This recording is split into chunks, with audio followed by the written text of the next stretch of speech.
if you are at home and you are, saying, oh, I want the Scarlet team to win or I want the Gray team to win, here is what the scoring system looks like. 3 for a takeaway, 3 and out gets you 3 points as well. This is very serious tabulation going on. We'll keep score along. But there's so much to watch here just to get little pieces of evidence. And you heard Coach Day mention, it's a long season. You're going to have more depth this year, and that's a perfect reason to watch this game. And I think, Brady, one of the great things about Ohio State is you can put players in front of 80,000 people. And you're a player, and you've done that before. It takes your breath away the first couple of times you perform that. So I always use this is an opportunity. First, get the old guys a little bit of play time, but get them out. Let the young players see how they perform in front of a big crowd. You saw Fielding kick off alone, so he gets the first spotlight, and the second one is Will Howard, who battled for the starting quarterback spot at Kansas State. He understands this situation. He's in the transfer position that Adrian Martinez was in at Kansas State. What are you watching today, Brady? Well, I want to see his command of the offense. I mean, really the two things you're trying to accomplish is showcasing your command, but also the trust that your coaches have in you in executing this offense. A little T formation maybe for Woody Hayes here at Ohio State from Chip Kelly early on. I think the official term is robust formation from the Woody Hayes era. I didn't know that was going to come out here. You love that nod, though, right, from Chip Kelly? We should acknowledge, too, Coach, they're utilizing thud technique. Can you define what that means for us? Yeah, thud is when you see the ones and the twos, and everybody's kind of on a pitch count. We used to say the 1,000-rep club. When you get 1,000 reps, why are you still continuing? It's your body just the wear and tear. So thud is full speed until you get to the bulk here. Everybody stay up at all costs. You did that, obviously, in the NFL, and that's why you practiced. That's right. You saw Travion Henderson with the catch there. We've seen Quinshon Judkins as well, the transfer from Ole Miss. It's a pretty well-stocked running back room for the Buckeyes.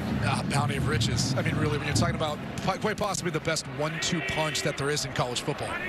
And I think the one thing that Chip Kelly is going to bring to this offense is expanded run game now. Yep. Ohio State's always had dynamic throwers. Now they have 2 of the best running backs in the country. You're going to see an expanded run game. That was G. Scott Jr., his first catch. You see what Chip Kelly has done. What Coach Meyer makes his run game so innovative? Well, for the first time in several years now, you're going to see a quarterback. He is now a critical piece of the puzzle. You have to account for the quarterback in a Chip Kelly offense, and that's why they went and got a Will Howard.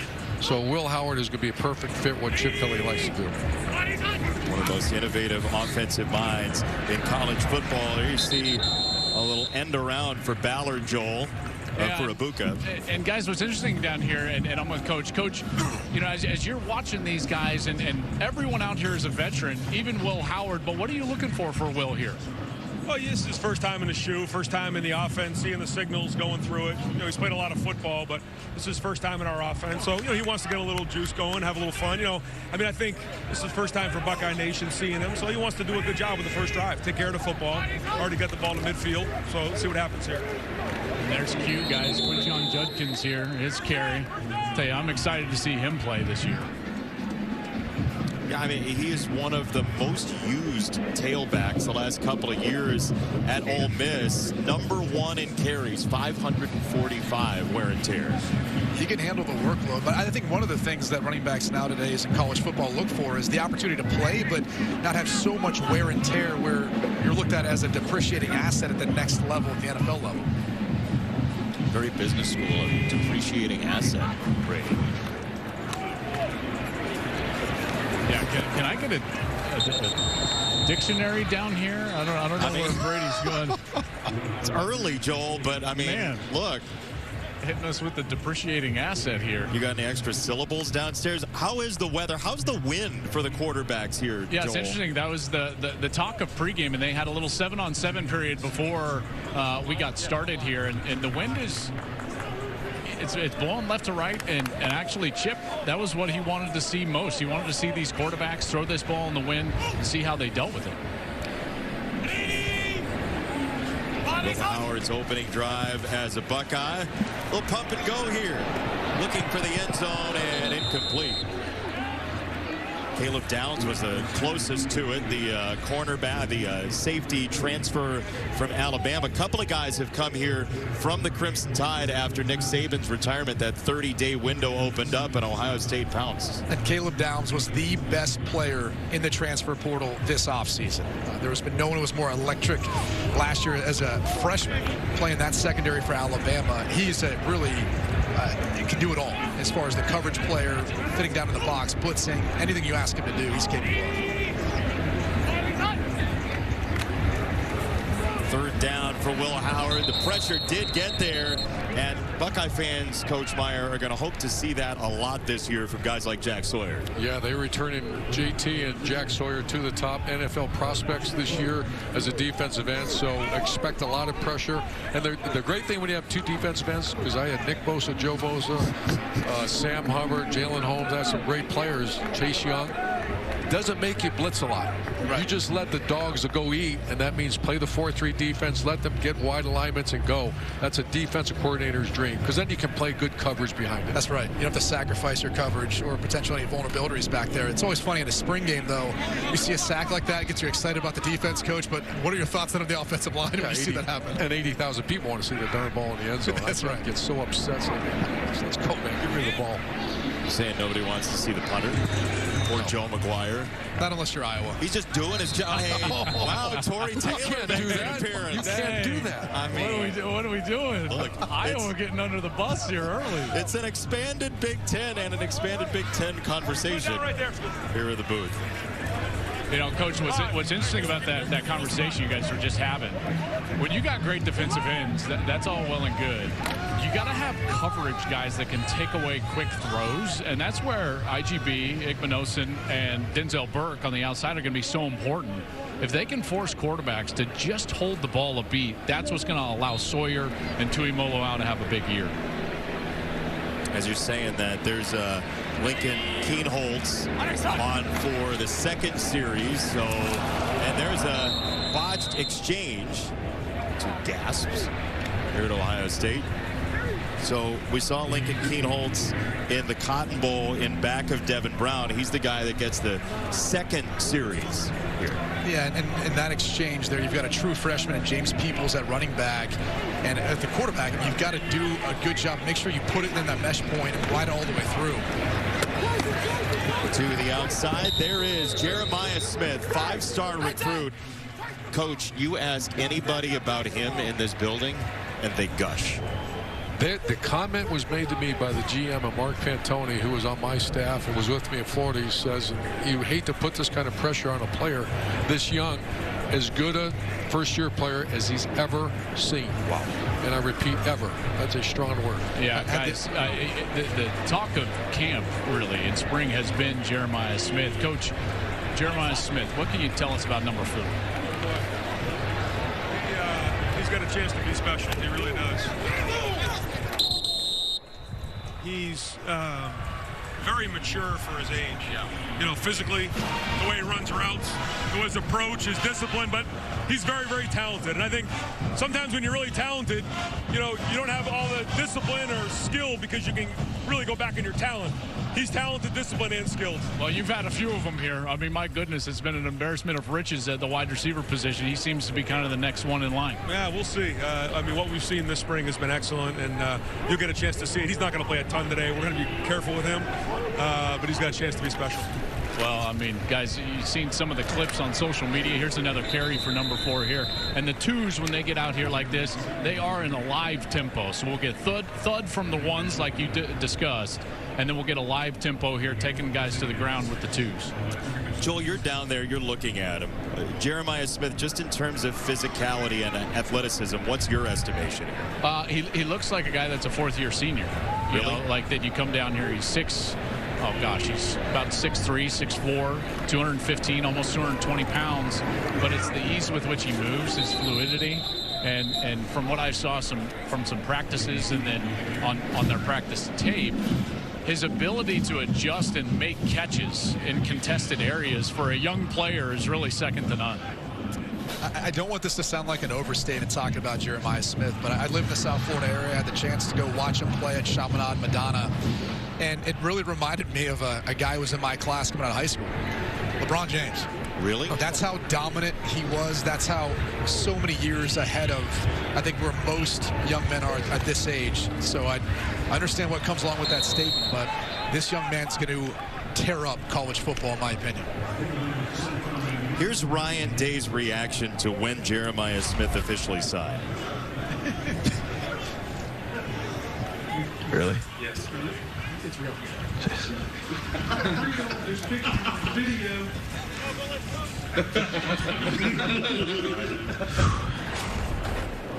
Coach, what's that like? Well, I remember when we got Percy Harvin, you get those kind of, this college football is about recruiting. And when you get a player of that magnitude, of course, that's going to change the great state of Ohio. That's going to change your program. It's going to make the head coach's life a little easier. Had the chance to talk with their strength and conditioning coach, Mickey Marotti, who, they do the pre-testing when you first get to campus to see how explosive and how fast you are. And you know what name he brought up? He said the only other player I've ever seen walk on, step foot on campus was like this was Percy Harvin. Yeah, to this day, I still say he's the greatest football player that I've witnessed on the field. I've been around some great ones. I got the Zeke Elliott. I'd put Nick Bosa in that category, too, in his own world. But when you start throwing those names around, those are game changers. Those are college football Hall of Famers. What was your reaction, your best reaction to a recruit signing? Like, were you a fist pump guy? Did you scream in your office? What are you doing? Oh, all the above. Are you kidding me? I mean, that's great coaches are great coaches because of great players. We mentioned off the top, Brady, the quarterback position. Devin Brown now gets the third series for Ohio State. The guy who has been here longest, understands the offense probably with the most intricacy right now, and just the program itself. Yeah, he just has to play, get healthy, and then play well. With the opportunities that he's presented, he can operate within this offense. And he's got the athleticism to be a part of the running game too. And his advantage on Will Howard in this quarterback competition is the fact that he's got chemistry with a lot of the guys he's throwing to. The terminology for the offense is the same, even though Chip Kelly's calling the plays, and maybe there's some wrinkles here and there with the run game. The terminology is going to be the exact same. Well, that's the history of Chip Kelly and Ryan Day as well. I mean, Ryan Day is in high school at Manchester Central in New Hampshire, and the payphone in the lunchroom rings when he is in high school, and it's Chip Kelly, and Chip says, "You're not an Ivy League guy. You know that. Come play for me at New Hampshire." And we end up with these two reconvening decades later here at Ohio State. Who would ever think New Hampshire, the mecca of college? Dan Mullen. Dan Mullen was from right down the street, too. Chip Kelly, Dan Mullen, and Ryan Day.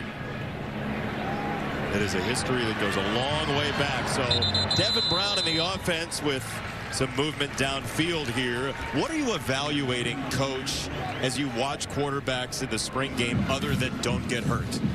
No, I think this is not a don't get hurt mentality. That is when you have a 4-year starter, a 3-year starter. I'm looking for production. You got to put how's a quarterback defined, Brady? Win the game and put the ball in the end zone. Take care of it, of course. Yeah. So, no, this is a much different scenario. You want to evaluate everything in this situation because you don't know the quarterback. And Brady, when you have 7 quarterbacks on a roster, or 3 or 4, they have to get reps. Right. That's my biggest concern watching this is how do you get your top 2 quarterbacks the reps necessary for the fall. Yeah, I always say, too, in this, you want to be an eraser. You want to erase the mistakes. So you saw a couple plays ago, the scramble for the first down.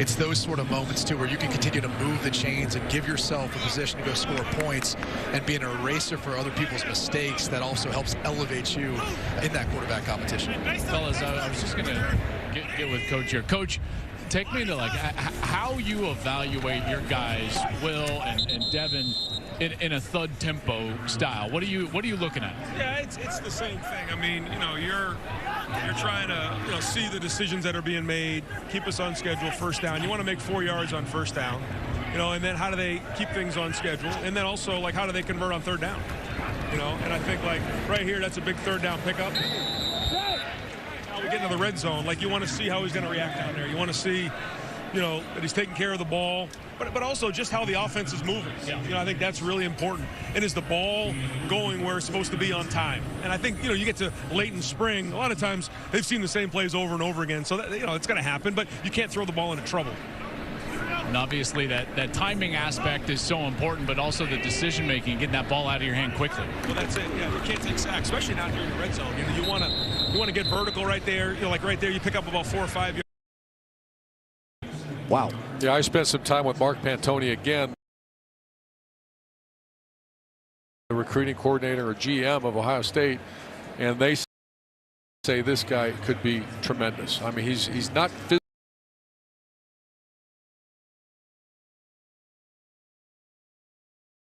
And Aaron Nolan, who's a true freshman as well, just an embarrassment of riches too at the quarterback spot. This is certainly a bigger stage than winning the Avocado League title in California for Julian Sayin. It's a different feeling, but you were talking about that, Coach, that when you are in this environment, it does change your heart rate, right? What did you see from guys walking into this place for the first time? Well, you recruit certain areas of the country where they are getting 25, 30,000 people in games. You know, you go to a player from Texas, they're used to playing in front of big crowds. You get other guys coming from small areas, you can see the reaction to them. And then even next fall when the thing is at 110,000. So that is a real issue with some players. Other players, it doesn't matter, but there's one way to find out. Yep.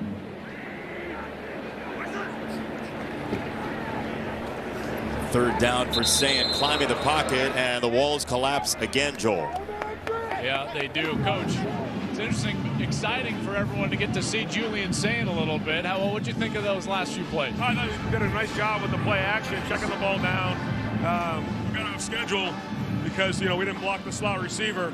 And then he did a nice job scrambling, getting to third and manageable. And, you know, it's a long developing play, that one right there. And so we got to hold up a little bit better in protection. But he's done a really good job all spring. So I think you'll see some really good things from this game. And his first time in front of 80,000. Yeah, I don't think it's going to be phased by that, but we'll see. Joel, what did he think of the Woody Hayes nod? Yeah, Coach, how about the Woody Hayes nod from Chip? Yeah, I'm not surprised. You know, he loves kind of, you know, being creative about stuff, and he's got a, you know, a great history of the game, and so he wanted to kind of do that. And he always got tricks up his sleeve as the year goes on, so the guys enjoyed that. And we pulled up some old film, and he wanted to put that out there for the first play. Before the game, guys, they were practicing that T formation, and they were doing the spin into the T formation. All the guys were loving it. Everybody back there, like, don't forget the spin. Yeah, you got to have a little fun, especially in the spring, and so it was good. And you know, it's going to be fun to see, you know, if we're able to play with multiple running backs in a game this season. Yeah, that'll be exactly right, guys. With Quinshon Judkins in there, with Travion Henderson, that's what I'm most interested in from a running back's perspective, is how many times will we see them in the game at the same time? All this talent on this Ohio State team. I mean, it just gives defenses so many headaches. And one of the things, just when I used to call games and get the chance to watch a Chip Kelly offense, is every single week he's got different wrinkles, and he finds ways of getting to edges, setting up the run game. And if you couldn't stop it, he will not be afraid to run it again and again and again and again until you can't stop it. And it's wrinkles just for your team as well, right? Like different for that week, for that challenge that week. It could be personnel specific with multiple tight ends, multiple offensive linemen. It could be out of a certain formation or a shift in motion, depending on how you adjust or do not adjust to it. He's got so many different wrinkles. It's one of the reasons why I always loved watching his tape, preparing for his games, because of his offensive mind. You saw Will Howard with his hands to his head. They're testing out the whole new communication system in college football. There's a lot to talk about with the iPads over on the sideline as well, and rules about that we will see differences in college football this year. Will they get a playoff before the end of the first quarter? See, I have to earn my keep as a play-by-play announcer and talk strategy. Doesn't look like they're rushing to. Oh, Brady, come on. This is, come on, let's get some hustle here. Get one more play before the end of the first. Well, that's it. Well, it's the Grays so far, 9-3. Strong start for the defense. We've seen a bunch of quarterbacks. So much more downstairs with Jenny and Joel as well from Columbus. With Emeka, look, I know it was a big deal for you to come back. What went into your decision? What excites you about this group of receivers this season? Yeah, coming out of the year last year, I was really 50-50 about what I was going to do. And I just lent on the Lord for it. And I was just continually in prayer. And being back here was just, it was a dream come true. I'm glad to be part of this special group. Really special group. You called this guy, Jeremiah Smith, a freak athlete in all the best ways. What have you seen from him? What should this fan base be excited about? Excited for everything, man. He has everything that you want, a prototypical wide receiver. He's a pro, how he goes about his business. So he fits our culture perfectly, and he's going to continue the trek of what we have at wide receiver here. Jeremiah, why do you want to be here? Oh, he's got to go. So much for that. See ya. You know, this does feel a little bit new, right? We're just trying to get guys when we can. I will try to get a quote from Jeremiah and Carnell, but what I was going to say, obviously, Jeremiah Smith, the excitement around this young talent, everyone has told me he just keeps his head down. He gets to work. He doesn't say too much yet. He lets his play do the talking. And then with Carnell Tate, he's just really been one of those guys that they're excited to see what he does in this second year, this sophomore season. Marvin Harrison Jr. saying he could be one of the best receivers to come through Ohio State. And Marvin Harrison Jr. himself was one of those. Certainly, Jenny, I was going to say, he looked very serious as you were standing there talking to Emeka, and that's how all business he was. He just walked away because he had to put his helmet on. And I'm obviously putting them a little bit on the spot here, right. But I said, Jerry, give me a couple receivers. He brought everyone. Now I feel bad I didn't ask everyone a question, but that's what this is all about. It's to have the experience at the shoot, to get excited, and you can just already feel the intensity surrounding this group, and I think that's what excites all of us. And I know Joel's going to chat with Coach Hartline as well about the potential of the group. I'm just looking at Coach's reaction for interviews during the course of a spring game, Coach. That happened when you were coaching, right? Yeah. Back, if I was a head coach, I'd have to check with Jenny Taft when I can have my players. Right. I'm just kidding. If I grab an assistant coach while the game is going on, right? Coach, I apologize. Forgive me. I'm just trying to keep it fun and fresh down here. Yeah. Coach Meyer is cringing because we're talking with everyone during the game. I got Coach Hartline right here, fellas, and we were just talking about your lineage of great players, you know, first-round wide receivers. You're about to have another one here in a couple of weeks with Marv. But you got another great room in front of you here for next year. Yep. Yeah, we're really blessed with these guys. I mean, I think that every year I come in and out, and I just think about how blessed we are that these guys choose us. You know, we're trying to recruit the right guys that fit our room, but in the end, they're choosing us, and then we're very blessed by that. And it's our job now to make sure we maximize what they're capable of. And obviously, the parents, the families are phenomenal. But to then take them to the next level is our goal. What are you looking for today? Because you got some veterans, right? Emeka is not going to do anything today to change what you think about him. But what are you looking for some of your other guys that maybe haven't played a lot of football yet? Yeah, it's a big game. I mean, it's a game day. So some guys that are starting in a spring game that they never even started a game before. You know, so that's a huge deal. Guys that didn't play, maybe had a role last year, they do this year, or they're going to, and they're trying to earn that now. So they know what's on the line. They know this is the closest thing to a fall game. They're just trying to put their best foot forward, so it's pretty great. I know that you've got some really talented young guys, but what does it mean for your room to have a leader like Emeka Egbuka come back to kind of be at the forefront of your room? Yeah, Emeka coming back says a lot. You know, I mean, it's between him wanting to be here. He's already graduated, so it wasn't about graduating. It was just unfinished business.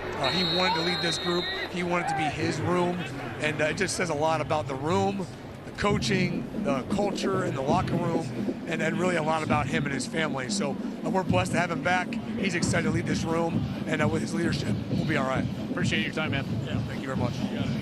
Brian Hartline, one of the best teachers of footwork in a wide receiver room. What they do at the top of their route trees is scary stuff.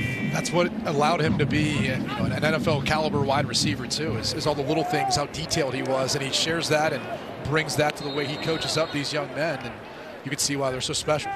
The recruiting tradition that Hartline's brought to Ohio State has been, in my opinion, unmatched in the last couple of decades. Of what he's done as far as bringing in quality first-round draft picks, I can't remember that ever being done before. How does that he do position? It? Well, he relates well with the player. You know, he can say, I've done this before. I'm in the room. I hired him. Yeah. And he was on our staff, and I saw here's instant credibility when that guy walks in the room.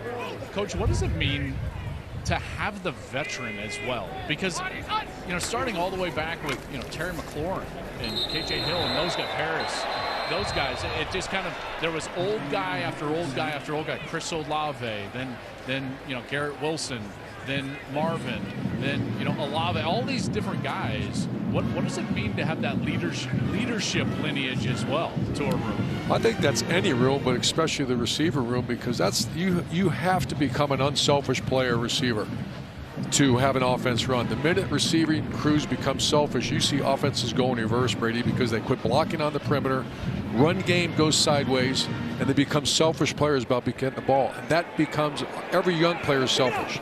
If you have veteran players. Oh my Egbuka! Wow! That's Oh, man, ridiculous. if I could make a catch like that, I think I would be pretty selfish.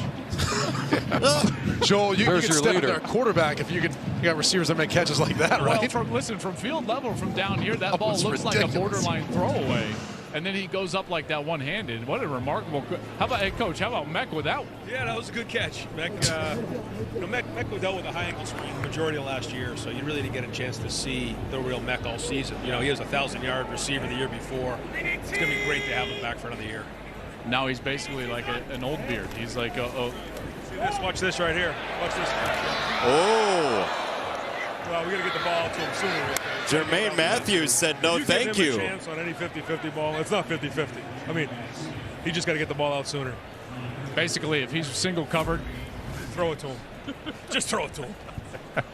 Brady, those are the best guys in the world, right? Yes, it is. And I was just going to say this epitomizes to the reaction from Coach Day when Jeremiah Smith committed to coming to Ohio State. You can see why, as a true freshman, getting that sort of treatment. You got the green light to go ahead and throw up those one-on-one matchups. You tell he's a special talent. It's the first incompletion for Will Howard on the drive. 6 for 7. We've seen both running backs. He goes for the back of the end zone, and it's incomplete. Igbinosun on the coverage of Jeremiah Smith. I do want to point out, Coach, so far we're almost a little bit close to halfway through the spring game. Clean game, penalties-wise. As far as no pre-snap penalties, any issues in that regard. You got to be happy about that as a coach, right? And the ball has not been on the ground, so you see very few penalties. Ball security, what you have not seen is the ball get in the end zone yet. So that's a credit to the defense, but one of these quarterbacks have got, that's how you're evaluating it. Get the ball in the end zone. One exchange earlier, but outside of that, it's been pretty clean. I think the crowd wanted Henderson to go to the house a couple of plays ago, but it was blown dead as they play the thud system with the ones to the end zone. And that's a really tough catch there for Ibuka to make. Man, I tell you guys, the coverage has been incredible. Like field level, we get a different perspective down here. You know, Brady, it's like being in the pocket. Right. And you remember those days, and it's like, man, these guys are just covered. That's the way it looks right now from behind the quarterback. And that's how it looks from up here, too. It looks like that Velcro coverage. Everyone's stuck on everyone. Really can't get much separation. Well, Mark Pantoni, again, had that conversation this morning with him. He made a comment. This is one of the best secondaries he's ever seen. The word ever is a strong word. There was 6 or 7 first-round draft picks right in a row here. And so when he says that, this could be one of the best secondaries in college football. They're certainly going to need the depth. And as you look at a team that's trying to go from great to championship caliber, good to great to championship caliber, you have to have more guys, right? Here's your keys, Coach, to being a championship team. Yeah, we won 3 national championships, but the untold story there, Brady, is in 09 and 15. I think those teams are actually more talented than championship teams. So you would always look at the, it's kind of coach speak. Well, what are the intangibles and the tangibles? The tangibles, of course, are talent. Your quarterback can't just be a great thrower. He's got to be a playmaker, get the first down, keep you in the manageable situations. Your defensive front 7, that is usually the difference maker when you get to the big game. A strong offensive line to control the line of scrimmage. You've seen that the last 10 national champions. And then you have to have corners, which Ohio State obviously does. Now here's the intangibles. Toughness, you have to be a tough, rugged outfit. You saw that last year from Ann Arbor. That was a tough, rugged outfit. You have to have leadership because the coaches aren't always around. What are they doing? Are they taking care of their bodies? Do you have great leadership, a great practice team, selflessness, and you have to have an elite staff. And nowadays you lose coaches quite a bit. It's a rotating door sometimes. You have to have an elite staff. That separates the good from the great. Well, the running back coach position is turned over. Carlos Lachlan comes from Oregon, among other staff changes. Joel, I believe you've got Chip Kelly in a moment here downstairs. Yes, sir. Standing with Chip Kelly. That's a nice run from Lincoln right there. So you're going to have Brian call some plays here. Chip, why? That's the question, right? I think everybody is wondering that. Well, why are you here? I just want to coach football. I think in this day and age, things are changing, and I coach our quarterbacks in our bowl game. And I hadn't been in a meeting room. I, as a head coach, are in a meeting room all the time, but you're in and out. But I hadn't been in a meeting room on a consistent basis since 2008 when I was an assistant. And I had a lot of fun. And it's the best part of football is football, and I love coaching football and getting to do that. I think sometimes the role has changed. You're a little bit more of an administrator, not at all places, but at some places. And you got to fundraise, you got to do a lot of those things. And I just wanted to coach ball. And if I was going to go somewhere, it would be somewhere where the program shares the same values and visions that I have. And I've known Ryan since He was a little kid, so you know, when he called and we talked about it a little bit, it was intriguing. Well, it's obviously a great fit because of the guy that you're going to work for. But obviously now this offense that you have, and you're going to be charged with trying to make a plan that has a number of different skill position players that you got to get the ball. We do, and I think that's our job as a coaching staff. I think we got an unbelievable staff here on the offensive side of the ball. That it's always a collaborative effort, and Ryan's still going to be really, really involved. Like Ryan is not a CEO. I mean, he's a football guy himself. So the fact that all of us will contribute and put a game plan together we have talented wideouts, we got really talented running backs. We got to figure out who the quarterback's going to be, and we're playing through this whole thing right now. But we feel really good about the group we have on the offensive side of the ball. What is your call it one thing that you really want to see here today? Just production, you know, and can you move a group? You know, and we're rotating a lot of quarterbacks. Everybody's going to get reps, and you know, who gets to move them, and what do we do? And the evaluation isn't going to be made off of just today, too. It's through the whole 15 spring practices that we've had, and we'll keep going and keep working. But on days like this, you want to see it. We haven't really been outside for much of the spring, so to be here today in front of a crowd, that's a different setting. The wind is a little bit of a different setting, but you're going to have to play in front of a crowd. You're going to have to play in the wind, so we're going to see who can step up on a day like this.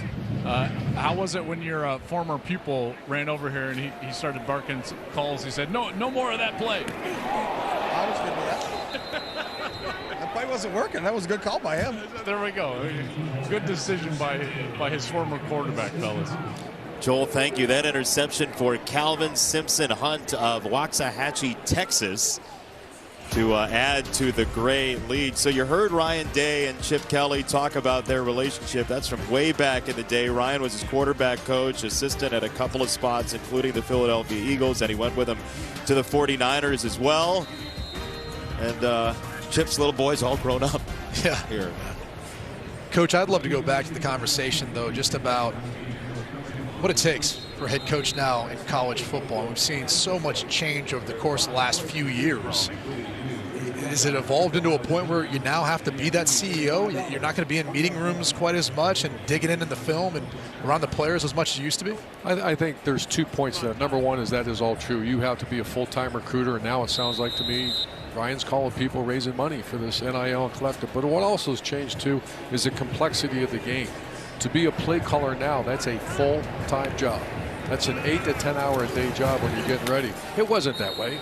You remember the early days, you know, teams ran very simplistic. Now also in the evolution of the digital phase of college football, it is a complex full-time job to be a play caller. Ryan Day is with us. He's listening to our conversation. Jason Benetti, Brady Quinn, Urban Meyer upstairs. Thank you for doing this with us. How complex is calling plays? Like, how much time were you actually practically spending doing that? Yeah, there's only so many hours in the day, so you know, how do you spend your time? And you know, when you're trying to call plays, you have to come up with these contingency plans for all the different scenarios that could come into play. So everybody has a game plan, and you spend a long time trying to go through all the different scenarios. So when you look at someone's call sheet, it's not all these different plays. It's all these different contingency plans for down and distance, certain defenses you may see, areas of the field. And so you're constantly playing the game in your head and trying to do that before you actually get on the field. So you're making decisions in a different environment than actually the stress of a game. So it takes a long time to get organized that way, and then you have to deviate at times. And Coach Day, one of the things that I found as a head coach, you also have that obligation to go spend time in the defense room with your defensive staff. And if you're a play caller, it's a full-time job. A lot of times that keeps you from going and doing the special teams and the defensive. And I think you'll find out that this is going to be, it's going to free you up, and you're going to get so much more involved in defense and special teams as well. Yeah, there's no question. You and I have talked about that. I think you're exactly right. I mean, today's day and age, the amount of time it takes and everything that's going on, I just think it's so important, you know, and every year you have to take a look. You know, we've been a play away or a drive away from reaching our goals each year. And you got to be self-reflective and try to figure out what do you need to do to get that done. And the first thing was getting the right people in the right seats. That was the players. And then it was getting the right coaches on the right spot and making that decision, you know, for me to be self-reflective enough to say, you know, I need to be around the defense more. I need to be around the special teams more. I need to do more with NIL. I need to do more with the team. So I think this is an opportunity to really free some of that time up. And especially as your roster building, right? I mean, the roster build, like early December. You think about early December for you or any head coach around the country. And coach, you never had to deal with this, back in the day, but now you've got early signing day and the portal open at the exact same time. So the time commitments, just from a CEO, GM standpoint, have gone through the roof. Yeah, and you have to find ways to adapt. I mean, that's the most important thing in today's day and age. And I think that here we've done that, and that's been the support of so many people. Certainly the players coming back and the culture that these guys have continued to enhance, but also the support of Buckeye Nation and what they've been able to do to help us. Coach, you're down in the red zone here. Just where do your eyes go when you're watching a red zone situation like this? Man, a red zone. So many games are won and lost in a red zone, and the first thing you have to do is the running back's got to get north-south. You can't take negative plays here. So we want to get vertical. Second thing is the 12th man is undefeated, and that 12th man is the end line. So everything shrinks down, and he makes everybody on defense more aggressive. And so everything moves faster down here. You have to be ready for extremes, but the ball's got to come out and at quarterback. You got to take care of it, and you got to make sure you understand the type of throws you got to make. You got to throw top shelf throws. You got to throw down and dirty throws. I think Devin did a nice job of top shelfing that right there. That was a nice RPO, well-designed play. I think the linebacker jumped in a box and we got behind him. Did that come out fast enough for you? No. Ball, right? Exactly Ball. right. Let's go. Get it out. That's amazing. That's a window into how a coach thinks, right, Urban? I mean, it's a touchdown. It's a clear touchdown. No, it didn't come out fast enough. Those are the standards, though, here at Ohio State, right? It'll be that much better. You can see Devin Brown had one-on-one coverage, just man-to-man, and got his eyes in the right spot. How much faster does that have to come out, Brady?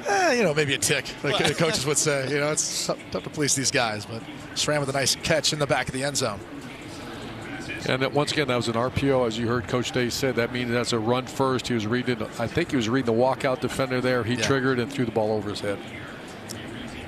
Devin Brown 3 for 3 on the drive, 50 yards, a 10-yard run as well. And Brennan Schramm, the sophomore from the state of Ohio, with a touchdown and the nice lettuce too underneath. One of these things when you've got that is a nice head of hair, right? Devin That's Brown's like a shampoo commercial waiting to happen. Joel, what do you got down there? A little lettuce. Yeah, guys, okay, here's what we got here. Coach is giving them, we've got a minute 33. He's giving them 3 timeouts right now, and Julian Sayin is getting the series here. So a nice opportunity to see a young guy in a setting he's never been in front of all these people try to run a 2-minute drill. Coach Meyer, what are you watching here? Like Coach Day said, this is all production. This will be charted. This will be exactly, you got the ball in your hand as a quarterback. Take the team down the field. And it's first half, right? So the biggest thing as a quarterback is you want to go down and get points. It's not the end of the game where you got to have something to win it. So not going to be taking too big a risk here.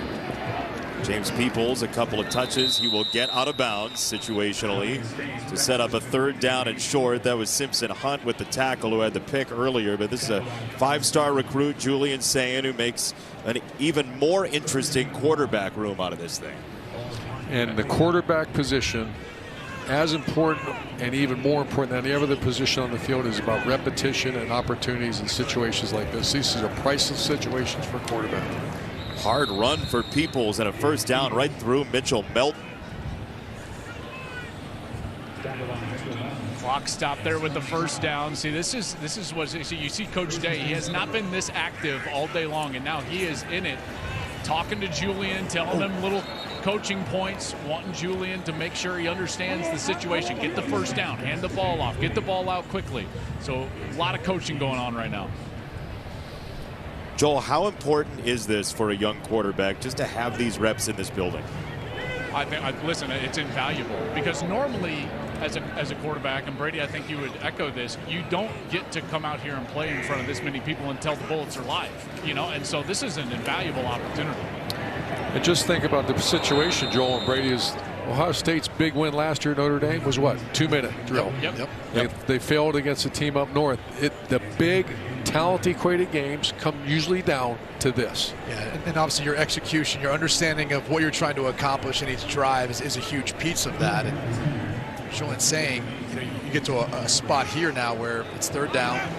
You've still got a bunch of timeouts. I wonder if the wind affected that throw. Yeah, it did. But yeah, it did. It's right potentially, into the wind. The wind's blowing hard from basically far sideline to near sideline. See, that one's getting hit by the wind and it got undercut. That's exactly what happened. It's picked off, and so this great defense has a second interception in the ball game. They're going to blow it dead.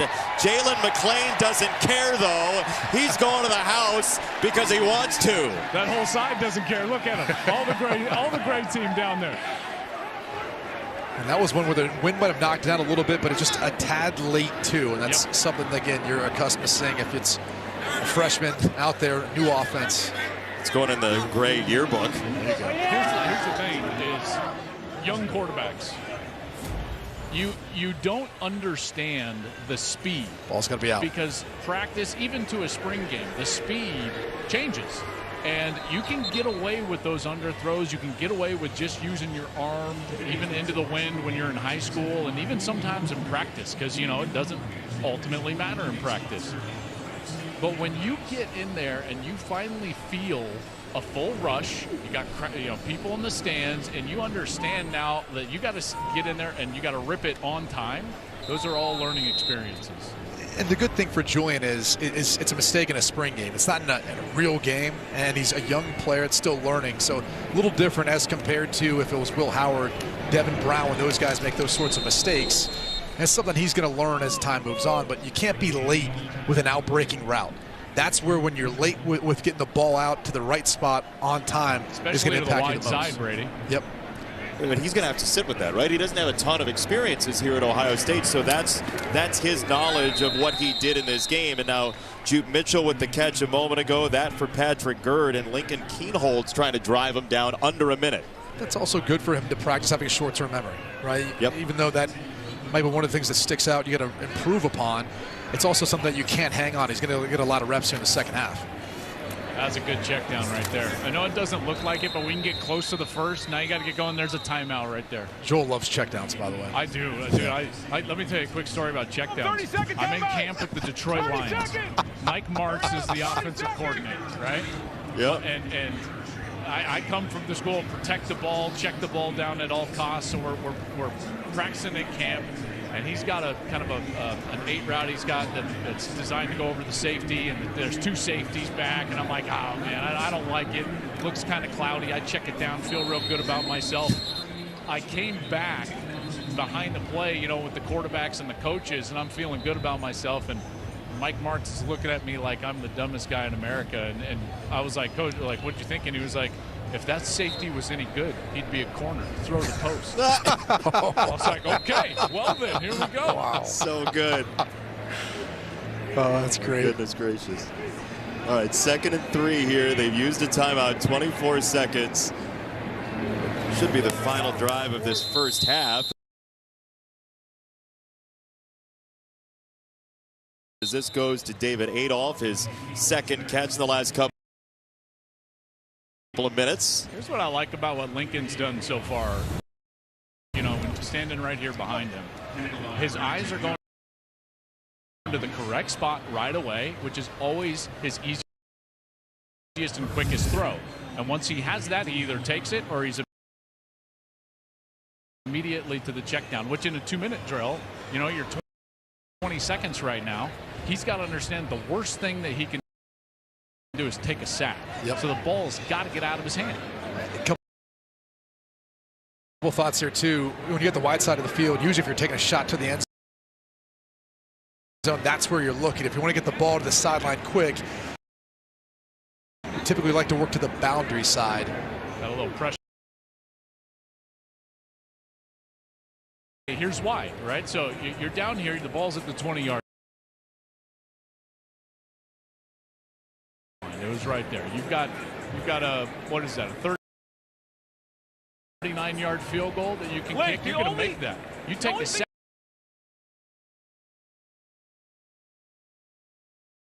He got sacked and now the 32, 33-yard line. That makes it a 50-yard field goal. Listen in, Joel, here.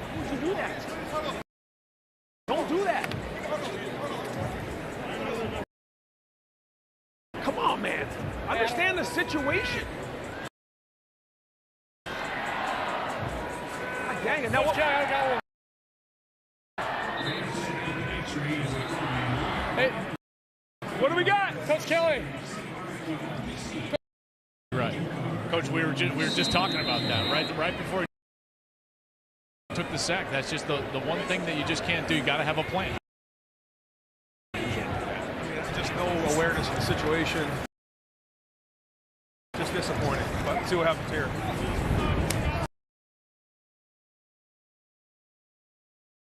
A little bit high and incomplete. Is that 4th down? Field goal, field goal, field goal, field goal. I got 3rd down, Coach, but you don't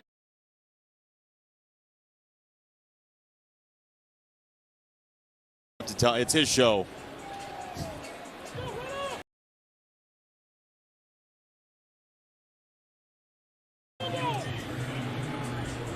Joel, you want to tell him it's 3rd down? Our guys are trying to tell me it's 3rd down, and I want to tell them, well, you're the head coach. Good. So 17-13 remains the score. To our conversation, that's good from 38. It's Yep. not good from 48. Looks like we got the win from the Masters. This coming here. that you say when you were coaching, there's no way this happens. I'll say this. Let me get on my soapbox and say there needs to only be one window. There doesn't need to be 2 windows for college football. There needs to be one window. I think the 2-window opportunity for players to be as transient as they've been, I think, has created a lot of the issues that we're seeing right now in college football, in my opinion. And the 2 big words, who would ever thought that 20 years ago when you were in this profession or you're playing, NIL and portal are the 2 words that are most used right now. But I will say that the teams that have done it best in the offseason, like in Ohio State and building this roster, have acknowledged it, have lived within that space, and as Jenny said, have guys who've decided to come back and go for a common goal, even in an individualistic sort of pursuit. And credit all parties here in Columbus. It's not just the coaching staff and the university. It's also Buckeye Nation. You know, they stepped up in a big way this offseason to allow Ohio State to have the opportunity to go all in like they have and put together this talented roster and give themselves a chance at a national championship. I think my favorite part of this game so far is the holder required for a kickoff because the wind is so fierce downstairs. And this defense for Jim Knowles was outstanding last year. Here are some of the names of the players, and we won't see Ransom in this game, still dealing with the after effects, that Liz Frank injury from last year. But it's at every level, Coach Meyer, that they have guys back. Well, we're going to talk about this, I think, here in a little bit, but you have 8 teams in the country right now that I think can swing for the mountain, can swing for the home run, and that's a national championship. And what's going to be the difference? The defensive front 7.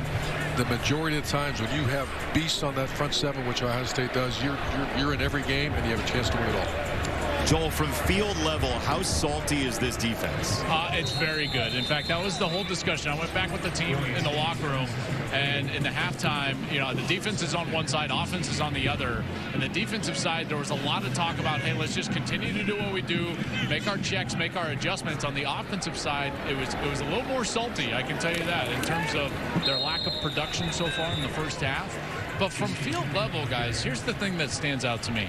Nobody's open. The secondary is incredible. And so because of that, these quarterbacks are just not finding a rhythm. So everything that you've seen from the quarterbacks that I think has been pretty successful has been more check down oriented, which, Brady, as you know, I love. I hadn't heard that. How deep is the secondary, Joel, do you think? Well, let's put it this way. We're seeing what they can do here today, which is pretty impressive, and we didn't even get to see Lathan Ransom, who's been coming back from an injury. So this is a secondary that's even short-handed today, and you've already got, I would say, I think you got 4 or 5 draft picks out there. Yeah. Coach, you brought up, you know, as good of a secondary as we've seen in a long time. I would go back to that 19 secondary for Ohio State, 2019. Oh, almost another one. Almost another one. Guys, every time you're seeing a throw to the far side, that's directly into the wind. Yeah. And so every one of those is coming up short, and the defense is going to have a chance. You know, the timing was there, just not the placement for where the ball needed to be. But that was a little better getting the ball out on time. But, again, young quarterback still trying to kind of find his way, just putting it into a spot where it's got to be more downhill for the wide receiver, obviously away from the defender. See, Ransom is coming back from that Liz Frank injury, something I suffered through, and trust me, that is not an easy injury to recover from. What's it feel like, Brady? Oh, deep ball down the sideline and a comeback attempt, and it's incomplete. Coverage for Simpson Hunt, who's been everywhere. Jeremiah Smith with the effort here. These are the catches that Jeremiah Smith has been making all spring in practice. Just corralled that one in. A little surprised old Jeremiah Smith is still in the bowl game here, but he's a young, I get it, he's a young player. But I rechecked when I saw number 4 out there. You'll notice something, though, whenever he is in the game, usually he's being targeted and he's getting the football. I was going to say, I'm standing down there right next to Coach, and they line up, and he's just muttering to himself. He's like, number 4, number 4, number 4. So didn't he say to you, Joel, that he was going to be careful with him, and now he's getting a run in the third quarter?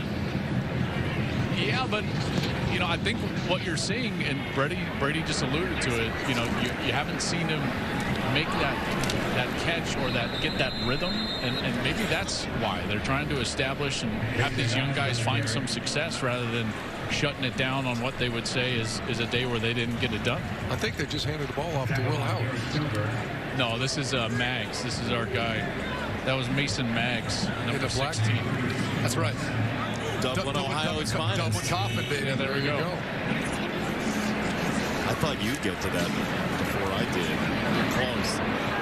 To the sideline, and that's right to a defensive player. It's Inky Jones. That's called an interception. Now, there is a replay review team here from the Big Ten to do point-to-point replay reviews, but right now that will stand as a pick for Inky Jones. Jack Merrick, the tight end, stumbles out of his break. Otherwise, the ball was actually in a decent spot.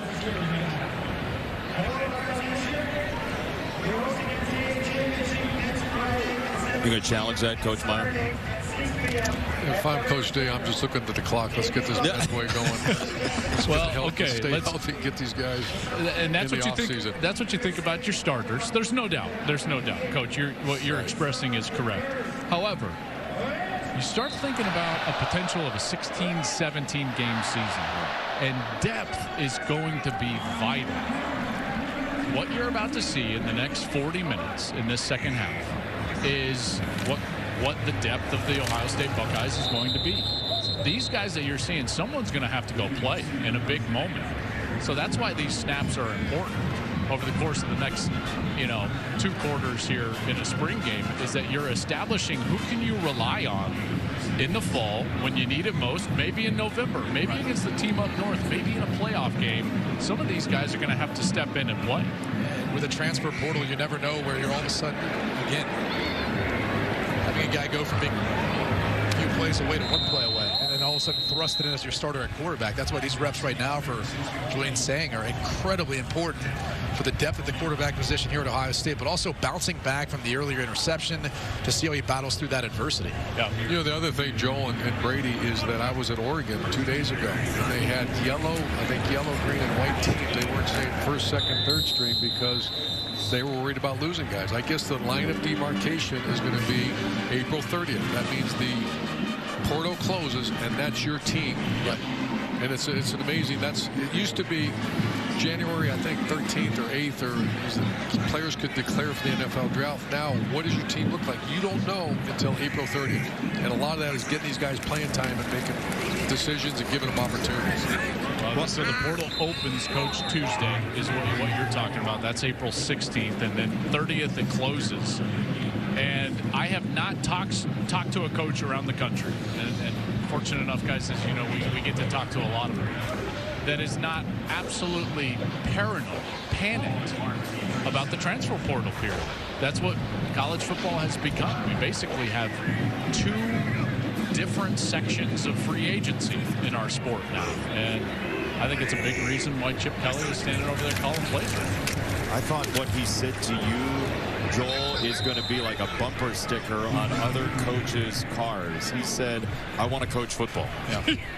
That's right. The job description isn't exactly accurate anymore when you have, coach as part of it, right? Because it's about so many more other things going on right now. Julian Saying in at quarterback for Ohio State. It's a first down into gray territory.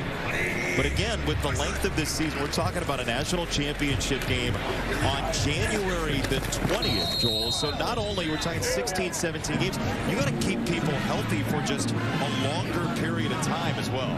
Yeah, and well, you're hitting a sore subject with me.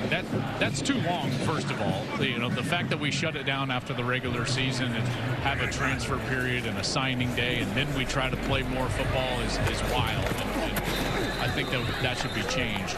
But it also brings up, depth that we've talked about, but also the veteran nature of who's having success, not only in college football, but even think about the NCAA tournament in men's basketball. Coach, I'd love your thoughts on this too. I think it's imperative now to not just be talented, but be experienced.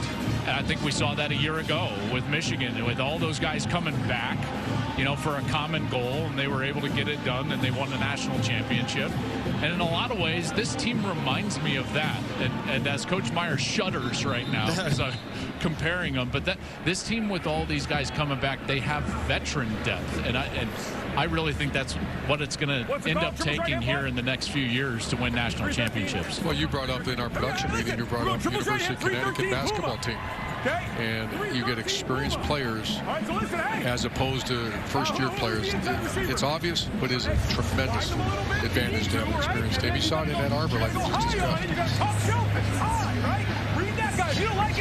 I'll tell you this last drive, Brady, Julian Sand, he looked exactly like as advertised. That ball's coming out fast, it's coming out smooth, quick release, and he's getting to his check down really quickly. Did I hear 313 Puma? Did I hear that right? I'm going to get the read here right now. Coach, second and third if you want. What's the read here? What are we looking at? This is an RPO, the same one that we hit with Devin. So Julian should be reading the front side backer or safety, whoever that front side gap hitter is. Let's see, it looks like 18. So if 18 jumps in the box, we should be trying to get behind him. Let's see what happens here. Yeah, we should be able to throw this one right behind him. Wow, boy, he decided to hand it off. We get in? You want a touchdown, Coach? All right. There you go. I would have thrown it, but we'll take it. James Peoples, the touchdown. That's what you like to see, though, too, for Buckeyes fans who have concerns about the offensive line. With the physicality, moving some bodies, Peoples finds the hole, and it's all just drive and effort from there. Coach Meyer, how about you? I know you had at least one or two of those on the sideline. Like, no. Okay. Great play. Yeah. Don't do that. Great play. It's quite the ride. You mentioned it, Coach, about the Big Ten than last year, but how do you avoid getting buried in this new Big Ten? It's going to be really tough on the middle, I'd have to imagine. Yeah, Jerry and Arnold at the Big Ten Network, we do a little show together. He brought that up last year. Is of course, Ohio State, the team up north, Penn State, their job's getting harder. But you know who got really a hard job now? Michigan State, Wisconsin, Nebraska, Iowa. Those really, really good teams could fight for a chance, but now they just maybe moved down a little bit in the Big Ten. I'm curious, Coach, how you view teams like UCLA, USC. We've got to construct a roster now that's going to be able to compete with the physicality, the size of some of these Big Ten teams, and even something that you really can't practice is playing in inclement weather. A lot of these guys, look, we work with Matt Leinart. He's soft as can be. He can't handle it. Oh, ouch. So how do they have to adjust to those sorts of things that are hard to prepare for? Well, we're going to get a text from Matt Leinart here in 3, 2, 1. But that is a reality, and that is something that Dan Lanny mentioned to me in his Oregon about the Big Ten Conference. It's a little disappointing because you're seeing one of the great conferences in college football disappear, the Pac-12. Yeah. But now you're seeing these four historically great programs transfer to the Big Ten. Can they adapt? And it's a average plane ride of 2,300 miles, which, by the way, I just did from Oregon to here. That's a tough. Now I wasn't on a charter like they will be. How far is it mile-wise to get to Augusta? That's the real question. Man, rub it in, Jason. Aaron Noland into the ball game. Joel, we've seen Aaron Nolan get out of the pocket here a little bit. That is his given name, by the way. His dad had the nickname based on Michael Jordan. What have you seen from him so far? Well, I mean, he just gets in the ball game, and for Air, it's about, and the coaches have talked about all week with him, is know where to go with the ball. You heard Coach earlier talk about have a plan, and they want to see him have a plan. Now, this is going to be more basic offense here, but have a plan of where you want to go with the football. It was a quick set, quick throw. He had a plan. He just misfired a little bit. 3rd down and 7, 20-20. We showed you the scoring system earlier. This has been a highly competitive game. You see a lot of spirit, like team spirit on the defensive side specifically here. Togetherness. Not as much thinking, right? A lot of these players, even though they might be getting more reps than they're accustomed to, Jim Knowles has been here, whereas the offense is still getting accustomed to Chip Kelly with different pieces mixing at the quarterback spot. So the defense should be ahead of the offense at this point. Nolan got it to the fringe for Kojo Antwi, and a 1st down. Junior out of the state of Georgia. There's Jim Knowles. Coach Meyer, you've seen Jim Knowles for a while. What makes him so talented and skilled as a defensive play caller? Well, obviously, I know the inner workings of the Ohio State program, just being so close with Coach Day. They said he's just a football junkie, has great experience. He's coached multiple different conferences against multiple different styles of offense, and it's a very fast system. So they have one word, so they can get in and out because he's used to the spread and the tempo offense. So one word tells them. It's very systematized, is what I was trying to say, and that is against up-tempo teams. It's a one word, and everybody knows what to do on defense. You know, I think that happened, and he developed that after he went from Duke to Oklahoma State. Because think about that era of Big 12 ball when he was the head coach. Good run here, right down the middle. Beautiful. It's a touchdown. Sam Williams-Dixon, the freshman from Pickerington. Really well blocked up front. That is music to Buckeye fans' ears. Really well blocked up front. Joel, you were saying that Big 12 era was like tempo. It was super high tempo, lots of shots down the field, and he developed that one-word system, Coach, you know, there in order to combat what was going on with the Big 12, and it's just kind of stuck. And I would just say one other thing about Jim Knowles. I feel like the adjustment that they made defensively last year from the previous season was the reason they had so much success. And that adjustment was they felt like they gave up too many big plays in crucial situations a couple of years ago. Think about, you know, team up North Michigan in that ball game, couple of long runs from Donovan Edwards, the big plays from Georgia in that semifinal. And they came in and he pulled the reins back, and they were less aggressive. They maintained their levels of defense more often, and because of that, they were one of the best in all of college football in terms of giving up the least amount of explosive plays. And when you just force an offense to drive the field against as talented a defense as they have, you're going to succeed quite a bit. And so big feather in his cap, Jim Knowles, is what he was able to do last year in that adjustment. Jenny, who do you have with a couple of, you got a couple former defensive players with you? I do. Jeff Okudah, Denzel Ward. Thank you guys so much for chatting. And truly, what's so special about these spring games that guys want to come back. You want to be a part of this. So I do want to ask you, Jeff, when you were playing at Ohio State, how did this place prepare you for the next level? Something that we say a lot is that iron sharpens iron. So every day we're at practice, going against the best receivers in the country. And I think it really translates to Saturday. You know, I get an opportunity to go against the Garrett Wilsons, Terry McLaurins, Chris Olave. So those are guys you see making plays on Sunday. You know, me and Denzel got the chance to compete against them every single day at practice. It's so fun to see you guys back together because you can already tell that chemistry's still there from your time here. Denzel, when you look at this defense, the secondary, the potential of this group, what are you most excited about? How impressed have you been with the way they've progressed the last couple years? Yeah, they've been looking good. Picked it up for sure from the past seasons. Coach has said, like, they kind of started off slow last year, not the year before that, but now they're looking good and looking like they're going to be the #1 defense, though. How special is this place? The shoe, this atmosphere, these fans, what does it mean to be back? I mean, it means the world. I think that we truly have the best fans in the land, best band in the land. So just being around these guys, top athletes in the world. It's crazy to see the factory that we've been putting out the last few years. Enjoy it. Enjoy it. Thank you guys so much. I appreciate it. Jenny, hold on. Yeah. What do you got? I've got a quick. Joel. I've got a quick question for Denzel. Okay. You got barbecue back there? Hey, and you didn't invite me? I hope so. That if not, I'm coming. Gus told me to say you hello. Tell him I say hi. You got it. I you love got Gus, it. man. I love Gus. I mean, we can't not bring that up. No, now I feel bad I didn't come up with it. Anywhere I go, if I see an Ohio State fan, they bring that up. Really? That call. Your hit against Maryland and Gus's call. It was iconic. It was iconic. That's exactly right. It was legendary. That's right. That's right. It was legendary. It's great to kick me out of that. That actually changed the targeting rule. I feel like they start talking about it more and focusing on the targeting rule, like what is really targeting and what is not. So it definitely made a difference. So I was glad I was able to play a part in that transition. Well, you know what they say, hurt my feelings. Joel, make sure he knows that was not targeted. Me in targeted. there. As a freshman, I was like, okay, I guess it's time to go. But by the way, that was not targeted. It was. I lost my mind up in the booth. Coach Meyer is up there. He agrees with no targeting. Right.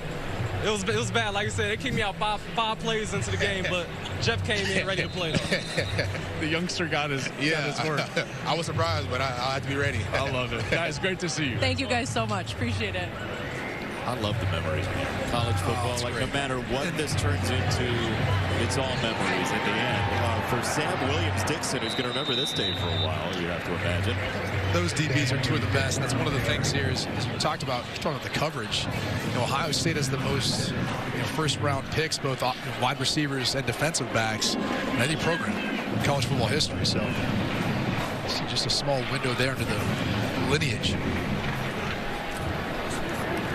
Low snap. We haven't seen very much in terms of cavalier work with the football. Coach Meyer, you had a lot of guys come through here. Who were the two, you see the friendships that build, like who were some of the guys who were closest while they were here and then beyond, like the really good friendships you saw? Well, there's so many, but it come to mind is Joey Bosa and Zeke Elliott. Both these guys were highly recruited guys, became household names in the great state of Ohio and national champions, and forever they became extremely close. I think of Paris Campbell and Terry McLaurin, two household names also in Ohio and now in the NFL. And that's one of the great things about coaching, seeing guys from different parts of the world come together and become great friends. And a place like Ohio State really promotes that.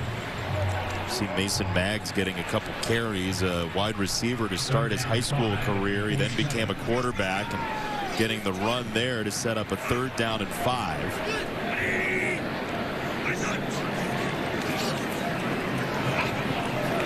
Ezekiel Elliott is here in the stadium today, Coach. I still remember he put his left foot in the ground in the Sugar Bowl, and what was it, right through the heart of the South, and we beat Alabama.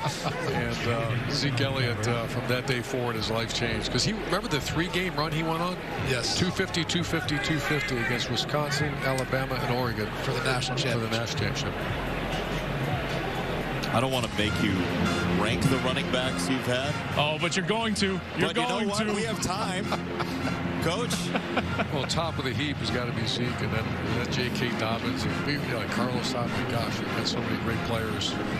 But the guy that started here for me was Carlos Hyde. Up to that point, I never had a 1,000-yard rusher, and he was a beast. He was a fantastic player and became, in my mind, one of the top backs in Ohio State history. Joel, any positions that you want Coach Meyer to rank while we're at it? Well, did you do quarterbacks yet? You want to? I was going to ask him about the stripes. Actually, no. Yeah, let's move on to the Other stripes. analysts you've worked with in television. Go. Matt Leinart, because my man Brady just took a full swing at it earlier today. So, Matt, add that to the text chain. Oh, Matt, he knows I love him. He knows I love him. I just know he's kicked up on the couch somewhere hanging out. Yeah, he is. His phone's blowing up. He's like, what? Why? I'm trying to have lunch. Well, Let's talk about analysts. How about Mark Ingram, what he brought to our He's fantastic. Great energy. Mark was fantastic. There's no doubt. And now Matt's going to be like a new man with his brand new plastic hips. Yes. Love it. So we were talking earlier, the touchdown in the first half for Brennan Schramm, who had the black stripe taken off his helmet very recently. That's something that you added when you were here, Coach. Take people through that tradition you started. Yeah, it was actually started in 2001 at Bowling Green. I just wanted to have, we we don't believe in hazing, but you want to also have people earn their passage. You know, a lot of times I use the term you need to de-recruit people when you get them on campus. You spend 2 years telling them how great they are, and by the way, you know what? You're not that great. You need to learn from the older guys, respect your older guys. They've already gone through. I don't know if you're allowed to de-recruit anymore like we did. No, I can't say that. But you got to keep them in line, and they have to respect the older guys. And so we would always put a guy with a big brother, and the big brother and the team voted on when it was time to remove the black stripe. And black stripe was all about practice, work ethic, on-campus behavior, off-campus behavior, and you become a Buckeye officially when they take the black stripe off. Well, Brady and I were your big brother at Fox, so we took your black stripe off a couple years ago. It's up to Brady to still be on it. I was looking at his headset just to see if there was anything there. It is funny, though, you bring up the comment of de-recruit, though, because it was funny. Like, I remember, obviously, all the attention you get as a recruit, you get on campus, and the coaches who were talking to you before don't even know your name. And you have to make an impression. These spring games are really those opportunities for a guy like Aaron Nolan, who's making a solid impression so far today, but so many others, too, that are really trying to grab the attention now of their coaching staff to re-recruit them, if they will, even though they're on this roster. But so much has changed now. I mean, roster retention is part of the job of a lot of these coaches now. And you talk about earning the respect of your coaches, but even more importantly, your teammates. That's why I let the team always decide when it was time to remove, because they know. The players know. Coaches think they know. Players Because you have the big brother take it off, right? Right. Was there a whole ceremony? Well, I was asking him, too. I said, were there any players that you were like, nah, that's probably not Big Brother material? You know, this guy's a great player, but we don't want to give that guy. Well, of course, but now you're not going to ask me to name names because that's not going to happen. Would never do that. No, I'm not doing that. On live television. We naming names? Let's go. Nice. See, you're safe down there out of the booth, Joel. You can ask. This is turning into the Joel Klatt podcast. This is what's happening. It's becoming a roast of Urban Meyer, and Joel's the MC. Well, Coach knows I love him. Third down at 6 here for the offense. Final play of quarter number 3. Nolan for Juke Mitchell. Good throw right there, guys. He's got a live arm, doesn't he, Joel? All right, so fourth quarter coming up. We are learning a lot about the depth of Ohio State. The pride of this program, the Buckeyes Scarlet and Gray game. Hi, Brutus. A few days here at the Horseshoe, and a couple of his teammates downstairs with Jenny Tapp. All right, well, guys, it's really nice to catch up right now. Jack Sawyer, JT Tuimoloau, 2 veteran leaders who made the decision to come back. Jack, you've been vocal about that choice. You're a Columbus kid. What went into that decision? Now that you're here, a part of it, and excited for next year, how does it feel? It feels great. Having all these guys back, being a third year in the system with Coach Knowles, I think, you know, JT and anybody else can speak about it, too, is, you know, we all feel that much more comfortable with it.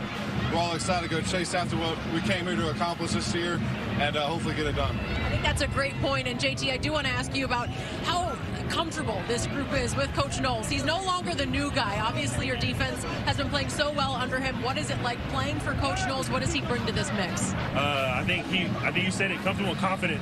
You know, with us being the third year in the system, it just allows us to really know him as a coach even more, and you know, just gain more depth in that relationship with him. But you know, Coach Knowles he's a very unique guy, and you know, I don't want him to change. You know, he tests us, and we continue to pick his brain. He continues to pick ours.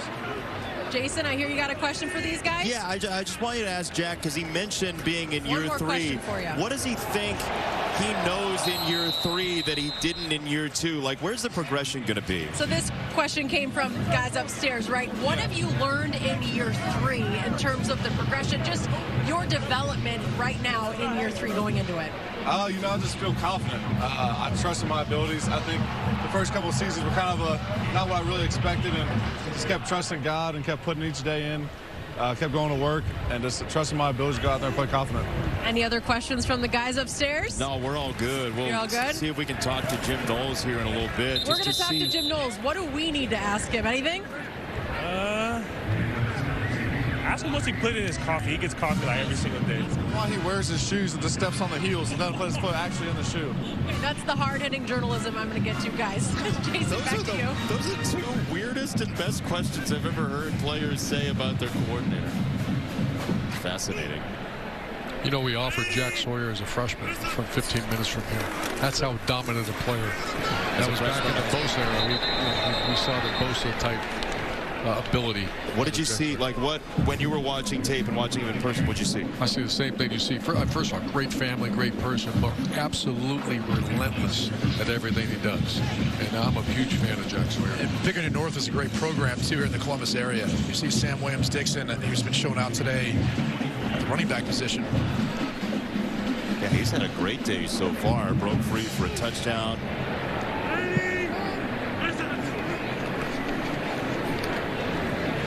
Coach, how do you learn about depth other than situations like this? As you're watching practice in October, November, those little peaks in games when you have to use guys, how do you learn about your depth? Well, I think everyone's got to remember these are 17, 18, 19-year-old. They are developmental people. They're not the 25, 26. And those people, those age players improve as well, but the college, a lot of times they'll gain 25 pounds because they're still growing, they're still maturing.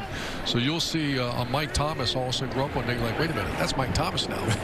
As opposed to that's one of the great things about coaching college players, the development of people. And Ohio State and Mickey Marotti does as good as anybody.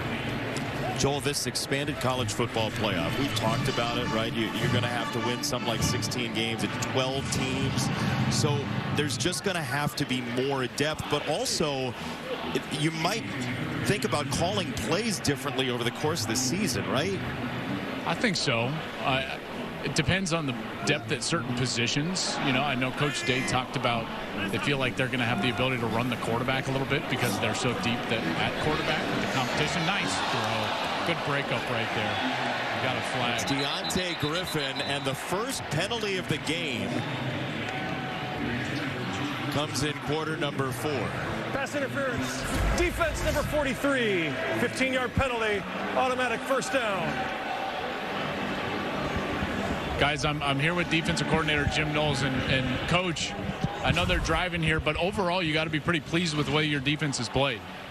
Yeah, I mean, the culture I think that we've established, you know, it applies to everyone. It applies to everyone, and even though we have a lot of young guys in there, I think they're playing hard. You know, we're getting some interceptions, making some plays. Let's go, Ohio. There's an example of one of your one-word calls there. Yeah, you know, you got to be fast in today's game, particularly against the Chip Kelly offense. I mean, things happen really, really quickly. Coach, what are you looking at to make those calls? Take us through what you're doing right now. Well, you try to look at the formation. Obviously, you got to look who's in the game right now for us. Different guys. Lambo. You got some new guys, so you got to keep things really simple for them at the same time and allow them to play fast. Appreciate your time, man. Thank you. Look at that. He's seeing formations, calling the defense, and doing the interview. It's amazing. It's a multitasking. Coach Meyer, you have friends everywhere in this place, don't you? I do. I have a great friend. Great touchdown run there. T.C. Caffey with the touchdown. The defensive staff is not happy with me down here because they feel like I distracted Coach during the drive. So I might have to leave this side of the field pretty quickly, guys. But Jason, I have Gene Smith sitting with us, one of the top athletic directors, not at Ohio State, not recent, but in the history of the game. And Gene, great to see you, and thanks for everything you did for me and for Ohio State. But what makes Gene, I don't think everybody realized, he played the game. Yep. So whenever you had a student-athlete issue, it was so easy to go to Gene Smith because Gene was a former player at Notre Dame and obviously a great athletic director. You're kind of winding it down, brother. I am, man. I am. I'm winding down. I'm going to get that 13 down to like a 5 handicap here soon. Working on it. Yeah, some great memories in the stadium, Gene. Oh my God, Urban. You know, you and I have some unbelievable experiences here, and great memories, great fans, and great players, and there's some great contests. So it's been a joy, and I'm really excited about just being able to sit back and chill and reminisce. Well, I think the elephant in the room is the future of this game. Oh, game yeah. that you played and you spent the majority of your life around, and it's still the greatest game of all, but there's a lot of changes going on. There's no question about it. I think the model for intercollegiate athletics is going to change, but I tell people all the time, you know, whatever the powers to be do, they just got to keep in mind that these are 17, 18, 19, 20-year-old kids. So the game won't change that much. but everything else around them will. And we got to protect them from all the other things that goes on. But it's going to change. The model's going to change. They're going to be compensated in a different way. And that's okay. We just have to embrace that. I just hope the whole life after sport continues, because that's the most, in our mind and your mind, that was always the most important thing. What experience do they get out of Ohio State? There's no question. 1% of these guys are going to go pro. The rest of them got to go find a job, or they got to go to grad school. So we can't lose that focus. Gene, what is it like to sit here and watch a spring football game with 75, 80,000 people? That's unreal.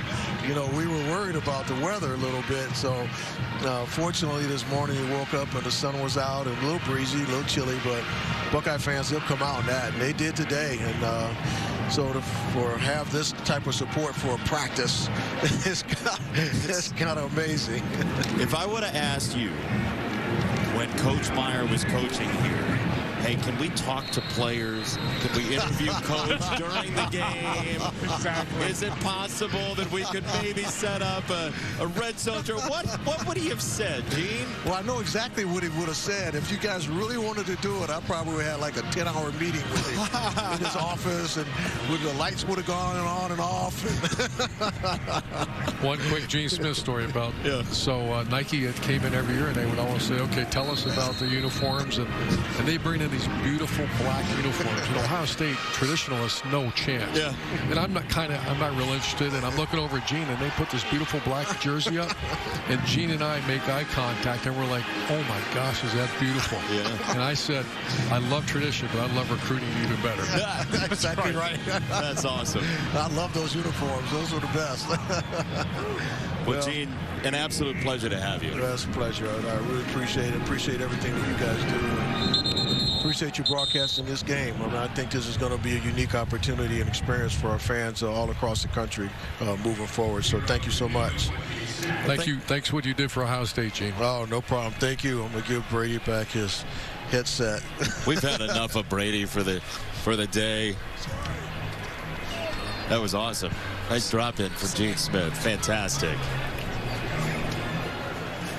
All right, and it's every year, as you were talking about it, Coach, this game seems to change a little bit, but there's going to be more opportunity in the college football playoff as the defense gets there again with the pressure. Caden Curry.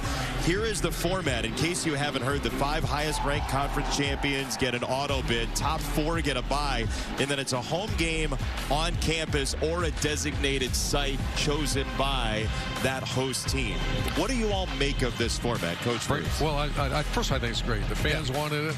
I'm like Joel. I think the season's going to be a little bit too long. But the thing that catches your eye are the home games. Yeah. You're talking about Ann Arbor, Columbus, Ohio, potentially Penn State. Those are all, that could be anywhere from 60 to 0. Yep. Or if I'm a coach and they ask me this, would you ever want to go hold that game in Indianapolis? I'd say yes. You would? Even though this is our advantage, I never want to take that ball out of the players' hands. You start playing in a miserable... You think the weather could do that, and even a home field advantage isn't enough. Really? I don't believe it is. I believe if you have great players, let great players play. Joel, what do you think of that? Man, I like the shoe. Part of it is that I think that the unique nature of the college game is that we have non-corporate home environments. And because of that, they are unique, and it's part of the fabric of the sport. And quite frankly, Coach, let's say you're the coach of the Ohio State Buckeyes, and you've got to match up with, I don't know, Ole Miss. Get them up here in the cold. Right. They don't want to be here, and you are here. So I think that's part of the advantage. Yeah, and for the fans. I know we do this really more to find out champion, do it for the student athletes, but also for the fans. Having that home field environment, can you imagine a playoff game in the shoe and what that would be like, and that 12-man advantage that I think they could provide. So for that reason, it's one of the unique parts about college sports that I hope we can keep. Coach, who do you think the teams are that can actually win a title this year? You know, every year I used to do this, and I would just put circles and I'd draw the elite. I called it the Elite Eight because realistically, there's not 12 teams that can win a national title. I don't believe so. I think every year there's an 8, and we would always do that. There's my 8. It's Georgia, Ohio State, Alabama, the Wolverines, Oregon, Texas, Ole Miss, Utah. Notre Dame was right there on the edge, but I would always evaluate those 8 teams and say, what do they have that we don't have? We have to stay up in that. So that's why I don't really look at a top 10 right now, Brady. There's so many variables right now of how you can get there and how you stay there. I would say that I think we got to the, with as much parity in college football, maybe it's 10, maybe it's 12. There's just so many unknowns. The transfer portal and the way it's allowed other teams to be able to recruit and get other quarterbacks to help be that high tide that raises the talent out around them. I would say it's probably more 10 or 12 in my opinion, especially with the expanded playoff. You never know in a one-game sudden death scenario how that's going to impact some of these teams. But I think it's a solid list. You are missing a couple teams. He said Notre Dame was right on the outside. Yeah. Are your feelings hurt? He didn't say anything about another team, though, that won it this past year. Did he have this part of the list? Which one, Wolverine? The team up I had him on there. He just said the Wolverines. I'm surprised the location. I'm surprised you even put him on the list, Coach. Well, they got it going right now. They're the man until you beat the man, I guess. I'll do the promo. You don't have to say anything, Coach. Next Saturday on Fox, a new era begins for the reigning national champion Michigan Wolverines. Their annual Maize and Blue game as Sharon Moore looks to see who's going to rise up to lead this year's team. The Michigan spring game next Saturday, noon Eastern on Fox. I do want to talk to Michael Mulvihill and see if he can figure out if anybody in America is watching both of these. Oh, yeah. Is there any overlap between the two? You have to keep eye on the competition. People love college football. Every day. That's right. And by the way, they love Joel Klatt. No, but they're both watching each other. This is what, guys, think about this. Rivalries drive the sport. They're not just great, they drive the sport. Why did Michigan go all in and do what they were able to do? Because Wolverines had lost to Ohio State for a decade straight, basically. Now guess what happens? Ohio State, what are they doing? Loading up. Why? Because Michigan just won a national championship. You watch each other and you have to compete against your rival. And the ratings would prove that. You probably get a lot of fans watching Birmingham, Alabama. It's called hate watching is what you're describing, right? Yeah, that's a part scouting. of it. It's called scouting. Your competition. Yeah. Well, guys, this has been an absolute joy. We have 7 seconds left. But how much time do we have, Coach, until that game, the game? Well, it's 231 days, or if you're really counting, 5,544 hours until the game happens. But who's counting? Who's counting? Jenny, who you got downstairs? Well, this is just a quick little story because I caught up with Cardale Jones, and I absolutely love this. So we got this real truck Dodge Ram crossing out that M. We know why it matters, and I asked him about it. He said, honestly, I can't even say Michigan out loud. I don't wear blue. I mean, the rivalry runs deep. I know we mentioned we're going to be there next weekend, but I just thought tying that all together about how much it means to both of these teams, to these players, that rivalry, and how lucky are we that we get to experience it. Yeah, we'll see it all the way through the season. I saw one at Mercedes-Benz once. I didn't see the M X'd out on that Mercedes-Benz that came out. You think it depends on the car? Oh, my God. It's a long way to go for Aaron Nolan to try to create, and instead it's Deontay Griffin, who was called for the penalty earlier. He wants to run all the way to Cleveland, and he's just going to keep going. For the win! The great team together down the sideline. The whistle was blown, but look, it's spring football. The whole defense went to the house, and who's going to say no? I think the Tigers call that a walk-off, Jason. I think they do, Joel, yeah. Joel, I wanted you to join the caravan into the end zone. Oh, a team picture. Impromptu team picture.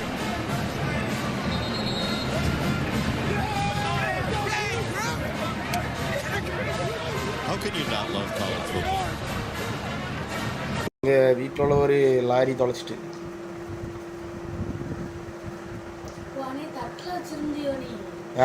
யாரு தட்டில் வச்சிருந்தா அன்னைக்கு video எடுத்தது யாரு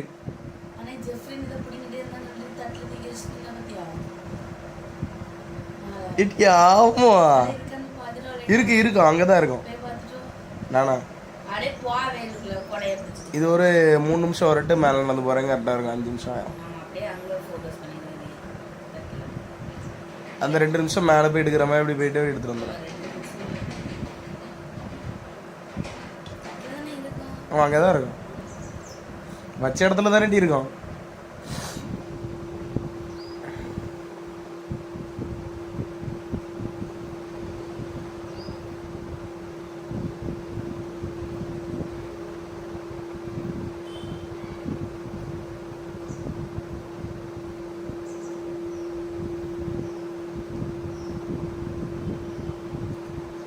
பிசிஎம்டி ஆன்ல வச்சிருக்கா?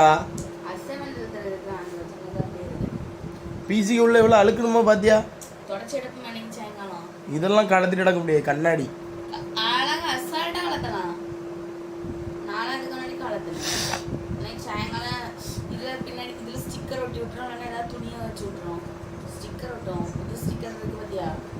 அதை இதுக்கு மேலேயே ஒட்டி விட்டுரும்.